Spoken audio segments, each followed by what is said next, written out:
சென்னை நுங்கம்பாக்கத்தில் தனியார் வங்கி மற்றும் அடுக்குமாடி குடியிருப்புகளில் புகுந்துள்ள மழைநீரை அகற்றும் பணிகளில் தீயணைப்பு துறையினர் ஈடுபட்டுள்ளனர். இதுகுறித்து தீயணைப்புத்துறை அதிகாரி ராஜேஷ் கண்ணாவிடம் நமது செய்தியாளர் கோகுல் மேற்கொண்ட நேர்காணலை தற்போது பார்ப்போம். சென்னையில் பெய்து வரக்கூடிய தொடர் கனமழையால் சாலைகள் மற்றும் குடியிருப்பு பகுதிகளில் தண்ணீர் தேங்கி இருக்கு. தற்போது நம்ம இருக்கக்கூடிய பகுதி நுங்கம்பாக்கம் பகுதி. நுங்கம்பாக்கத்தில் இருக்கக்கூடிய ஒரு அடுக்குமாடி குடியிருப்பில் உள்ளதான் தண்ணீர் புகுந்திருப்பதை நீங்கள் நேரடியாக பார்க்குறீங்க. இந்த தண்ணீரை அகற்றக்கூடிய பணியில் கிட்டத்தட்ட ஒரு 30க்கும் மேற்பட்ட தீயணைப்புத்துறையைச் சேர்ந்த ஊழியர்கள் ஈடுபட்டு வர்றாங்க. தொடர்ச்சியாக நேற்று இரவு முழுவதும் இருந்து இந்த பணிகள் நடைபெற்று வருவதாக அதிகாரிகள் தரப்பில் தெரிவிக்கப்பட்டுள்ளது. நேரடியாக இந்த பணிகள் குறித்து தற்பொழுது தீயணைப்புத்துறையுடைய கீழ்ப்பாக்கம் கோட்ட அலுவலர் ராஜேஷ் கண்ணா இருக்கார். அவரிடமே குறித்து கேட்கலாம். சார், இப்போ நீங்கள் என்னென்ன மாதிரி பணிகளை மேற்கொண்டு வரீங்க? அதாவது நம்ம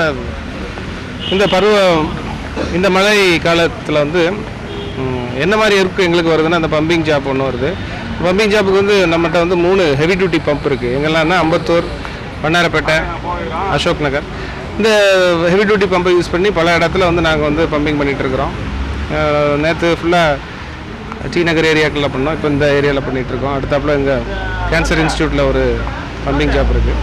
இது போக நாங்கள் சாலையில் உள்ள மரங்கள், டிராஃபிக் இடைஞ்சல மரங்கள் விழுந்து அதை அகற்றோம். அவங்கள்ட்ட பவர் ஷா இருக்குது. அது மூலமாக இந்த மரங்களெல்லாம் அகற்றி எடுத்துகிட்ருக்கோம். இது போக பில்டிங் கொலாப்ஸு, இந்த மாதிரி மழை காலத்தில் பில்டிங் கொலாப்ஸு, இல்லை தண்ணியில் யாராவது சிக்கிட்டு அவங்கள மீட்கிறது, இந்த மாதிரி பணிகள் நாங்கள் பண்ணிகிட்டு இருக்கோம். இப்போ தற்பொழுது தீயணைப்புத்துறை அதிகாரிகள் சொன்னதை கேட்டிருப்பீங்க. இது போன்ற ராட்சத பம்புகளை வைத்து தண்ணீரை உடனடியாக வெளியேற்றக்கூடிய வேலைகளில் தொடர்ச்சியாக ஈடுபட்டு வர்றாங்க. தற்போது நீங்கள் பார்க்கக்கூடிய இடம் நுங்கம்பாக்கத்தில் இருக்கக்கூடிய ஒரு தனியார் வங்கியில் இது போன்று மழைநீர் தேங்கி இருக்கக்கூடிய காட்சிகளை பார்க்குறீங்க. தனியார் வங்கிக்குள்ளே தண்ணீர் புகுந்துள்ளது. அந்த ஊழியர்களே தண்ணீரை வெளியேற்றக்கூடிய ஒரு காட்சிகள் நேரடியாக பார்க்குறீங்க. அங்கே இருக்கக்கூடிய ஊழியர்கள் தண்ணீரை தற்போது வெளியேற்றிட்டு இருக்காங்க. இதனால் வங்கி பணிகளும் பாதிக்கப்பட்டிருக்கு. வங்கியில் இருக்கக்கூடிய மின்சாரம் தடை செய்யப்பட்டிருக்கு. அதனால் முற்றிலும் வங்கி பணியும் பாதிக்கப்பட்டிருக்கு. வங்கி ஊழியர்களே அதை சரி செய்யக்கூடிய பணியில் ஈடுபட்டு வர்றாங்க. ஒட்டுமொத்தமாக தற்பொழுது சென்னையில் பெய்து வரக்கூடிய கனமழையால் பொதுமக்களுடைய இயல்பு வாழ்க்கை பாதிக்கப்பட்டுள்ளது. தந்தி செய்திருக்கா ஒளிப்பதிவாளர் லூகாசுடன், செய்தியாளர் கோகுல்.